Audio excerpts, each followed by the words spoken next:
Sobat-sobat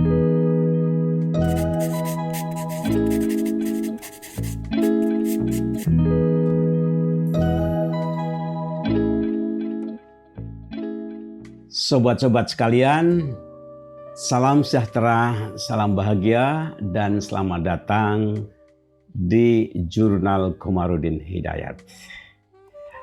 Lewat jurnal ini saya ingin berbagi pengalaman, berbagi wisdom, dan topik-topik lain yang berkaitan dengan pendidikan, kebudayaan, dan kehidupan keberagamaan yang semuanya itu menjadi salah satu perhatian saya.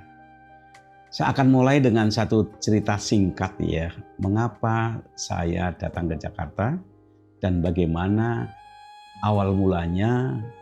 Kemudian dari proses itu saya merasa ada pengalaman hidup yang otentik yang mungkin memberikan inspirasi bagi kawan-kawan Anda. Pertama, saya menginjakkan kaki di Jakarta pada tahun 1974. Hitung aja udah berapa tahun saya di Jakarta.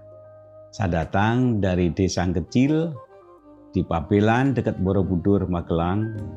Saya tamat dari sebuah pendidikan pesantren. Mengapa pesantren? Karena dekat dan murah. Jadi alasannya itu karena dekat dan murah karena faktor ekonomi. Namun ada hal yang ternyata menarik saya di pesantren itu, yaitu saya terhubung, bertemu dengan santri-santri, kawan-kawan yang datang dari berbagai daerah. Dengan perjumpaan kawan-kawan dari berbagai provinsi itu, kemudian saya merasa diseret atau keluar dari kungkungan kampung saya, kemudian saya masuk pada komunitas lintas provinsi yang mereka datang ke situ itu dengan mimpi, dengan cita-cita. Orang tua mengirimkan anaknya membiayai itu karena punya cita-cita. Nah, itu kemudian menular pada diri saya. Kalau begitu, saya juga punya hak untuk punya cita-cita. Sebelum saya berkenalan dengan mereka, saya gelap. Tidak tahu harus berpikir apa kemana. Tapi setelah kenal dengan beberapa orang-orang yang datang ke kampung saya, santri-santri yang datang, karena di kampungku ada pesantren Pabelan namanya. Jadi saya merasa menjadi bagian dari Indonesia. Di pesantren itu kiai secara rutin mendatangkan penceramah kelas nasional. Sehingga kami merasa ditarik, dikenalkan bahwa kami bagian dari masyarakat Indonesia. Waktu itu saya rajin baca, modal saya baca bermimpi, baca novel Ko Peng Ho, Nagososro Sabu Inten, kemudian Api Bukit Menoreh, yang semuanya berisi petualangan, keberanian untuk menantang tantangan hidup. Nah, oleh karena itu ketika saya sudah tamat, teman-teman saya yang kuliah ya ke Jogja, namanya orang Magelang, kuliah yang mana ya ke Jogja. Mengapa saya tidak ke Jogja? Ya karena tidak mungkin secara ekonomi. Sementara teman-teman saya sekampung itu pada transmigrasi ke Sumatera. Disinilah saya merasa berkat dari bacaan dan pergaulan saya dengan kawan-kawan tadi, saya punya ide, mengapa saya tidak mencoba saja mengadu nasib ke Jakarta? Mengapa saya tidak mencoba ibarat silat itu saya menantang keganasan kota Jakarta, kehebatan Jakarta. Saya yakin bahwa Jakarta itu segala-galanya ada. Ibarat gula, pasti banyak gula, semut berdatangan. Sementara saya bukan semut, saya nggak mungkin dan nggak mau mati karena gula. Atau ibarat pepatah, ayam mati di lumbung padi. Jakarta kan lumbung padi, tapi saya kan bukan ayam. Maka diam-diam tanpa sepengetahuan orang tua, kemudian saya ke Jakarta. Modal 2 alamat. Satu alamat teman saya, yaitu seorang aktivis pelajar, yang beralamat di Jalan Keramat Raya. Rupanya ketika saya tiba, dia kerja di sebuah bengkel dupo. Saya di situ semalam, 2 malam, dan Jakarta bagi saya ternyata menarik. Begitu masuk Jakarta, saya melihat 1001 pintu kemungkinan untuk hidup itu terbuka. Ada anak-anak penjual koran, ada jualan minuman, ada kerja, macam-macam. Dan saya yakin saya pasti bisa kalau hanya satu dari kerjaan itu. Jadi saya tidak takut jatuh. Mengapa? Ya sudah di bawah. Saya tidak takut kalah karena sudah kalah. Yang ada kamu saya harus menang, saya harus survive. Betul, 2 hari kemudian saya nengok teman saya yang tinggal di komplek Mabat, Rempoa, Ciputat. Saya datang ke situ, komplek baru, belum ada listriknya. Kemudian setelah 2 malam di situ saya jalan-jalan keluar komplek, di luar dugaan saya. Betul-betul surprise, saya ketemu papan nama bertuliskan Institut Agama Islam Negeri Syarif Hidayatullah Jakarta. Spontan saya kaget. Bukankah ini tempat kuliahnya orang yang pernah saya kagumi di pesantren, yaitu Nurholis Majid.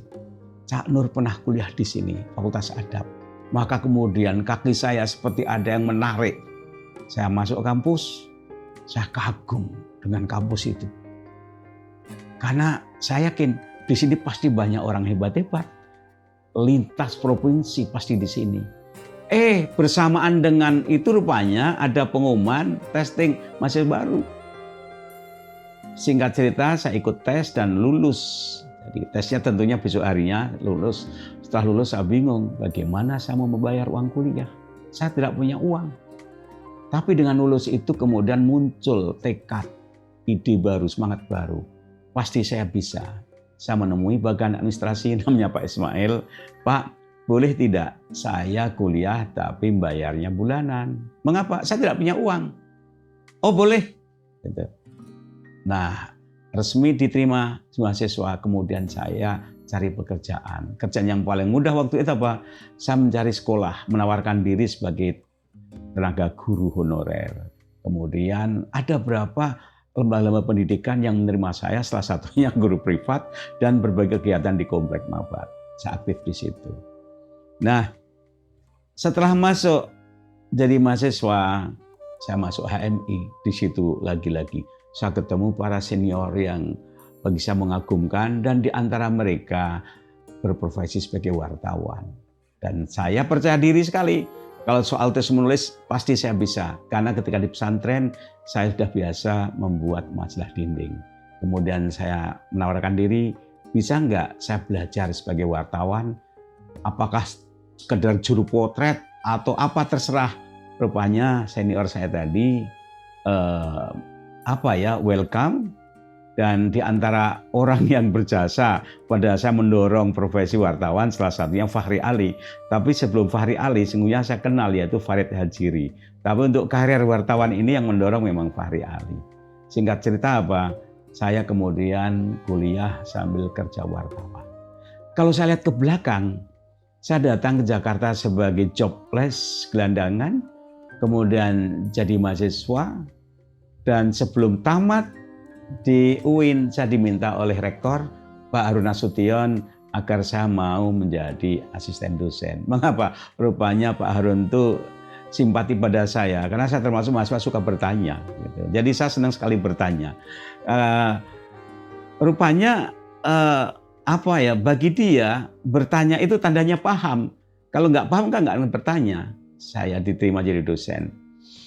Nah, begitu jadi dosen, saya sudah berpikir kalau jadi dosen maka saya harus S2, S3. Kalau tidak S2, S3 saya akan dipandang sebelah mata oleh mahasiswa. Betul, akhirnya saya bertekad. Saya harus kuliah, tapi mesti di luar negeri. Kalau saya ke Jakarta saja, saya bisa menaklukkan Jakarta dan berhasil. Maka saya yakin luar negeri lebih mudah. Untuk itu saya sebenarnya kepengen sekali ke Kanada, tapi belum terbuka jalannya. Dan yang tersedia Turki. Saya kuliah di Turki, akhirnya tamat saya S3 di sana. Nah, sobat-sobat semuanya, dari perjalanan itu ada satu clue, ada kunci yang bagi saya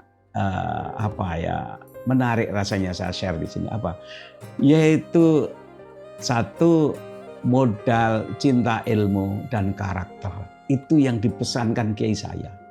Jadi kalau orang punya ilmu dan orang punya karakter, maka engkau mudah berteman dan orang tidak akan keberatan engkau menjadi bagian dari kelompok itu. Dengan ilmu dan karakter ibarat sayap, kau bisa terbang, atau ibarat tangga engkau naik. Karena kata Pak Kiai ya, Tuhan menciptakan bumi seisinya untuk manusia, dan hanya mereka yang punya ilmu dan punya iman atau karakter yang bisa menikmati anugerah kehidupan ini. Yang berikutnya adalah keterhubungan, kesiapan kita untuk selalu menciptakan networking yang baru. Ketika saya di kampung Babelan, mimpi saya, ya langit saya rendah sekali. Tapi begitu masuk pesantren, saya ketemu dengan kawan-kawan yang datang dari berbagai daerah dengan mimpi, dengan cita-cita yang baru yang saya tidak punya sebelumnya. Sehingga kemudian saya tertular bahwa hidup itu harus punya cita-cita. Ilmu itu di atas langit ada langit, dan itu memberikan motivasi saya untuk selalu belajar dan belajar. Ketika ke Jakarta modalnya apa? Karena keterhubungan teman tadi. Setelah di Jakarta, saya di wartawan semakin banyak networking saya. Ketemu berbagai kawan-kawan intelektual dan juga kedutaan, networking. Sehingga saya kemudian terdorong, tertarik, terinspirasi untuk studi ke luar negeri. Nah, sehingga setelah saya tamat dari luar negeri yang dulunya mahasiswa, kemudian dosen, saya diminta, didorong oleh teman-teman dan dosen untuk mau jadi rektor. Saya akhirnya jadi rektor di UIN Jakarta 2 periode, 2006 sampai 2015.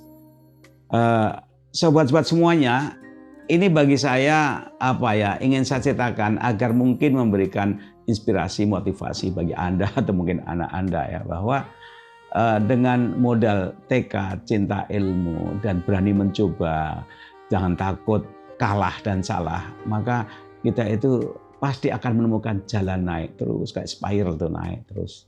Dan setelah saya tamat jadi rektor di UIN Jakarta, saya punya sekian banyak teman-teman alumni dari perguruan tinggi papan atas dunia, baik Timur Tengah maupun Barat. Saya terpikir ini ibarat ikan akuarium yang ada di kampus terlalu kecil ini.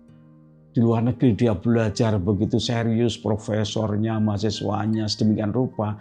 Tapi begitu pulang tanah air, dia sibuk dengan birokrasi. Maka saya dan kan berpikir, ini mestinya Indonesia punya universitas berkelas internasional untuk mengenalkan Indonesia. Ngomong, kemudian kami sampaikan itu kepada Pak Wakil Presiden Yusuf Kala, Menteri Agama Lukman Hakim Saifuddin, kemudian diteruskan pada Presiden Joko Widodo. Saya sendiri pada bulan tahun 2015 akhir rasanya saya menyampaikan itu dalam satu forum di hadapan Presiden.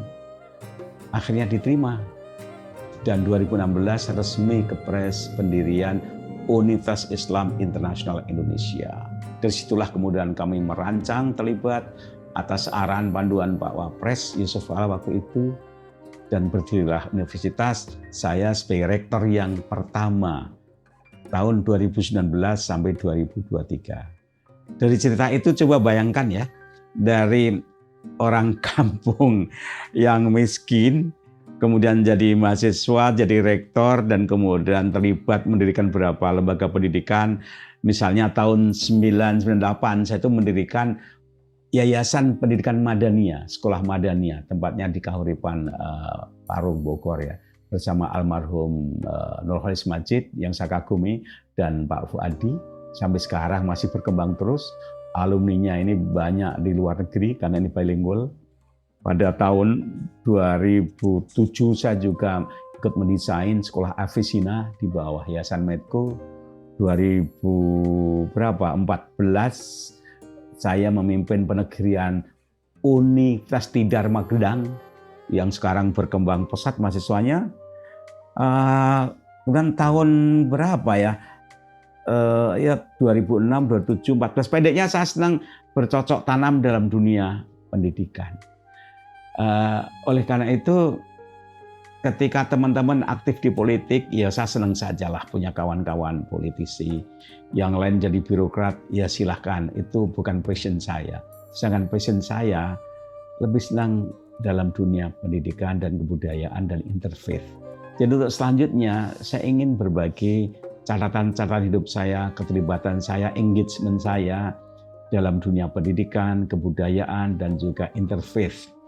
Saya pernah hitung-hitung paspor saya, ya, visa, tidak kurang dari 50 negara pernah saya kunjungi, pernah saya injak ya. Minimal 50 negara. Dan itu sangat memperkaya batin saya, sehingga ketika saya menemukan bacaan yang namanya cross culture, ada interfaith, ada interkoneksitas, ada passing over, itu saya mengalami. Jadi keterhubungan itu bukan sekedar lewat teori buku, tapi keterhubungan, ziarah intelektual, ziarah budaya, itu saya alami. Oleh karena itu lewat jurnal ini secara berangsur-angsur saya ingin berbagi pada Anda semuanya. Semoga Anda tidak bosan dengarkan sharing saya, dan terima kasih.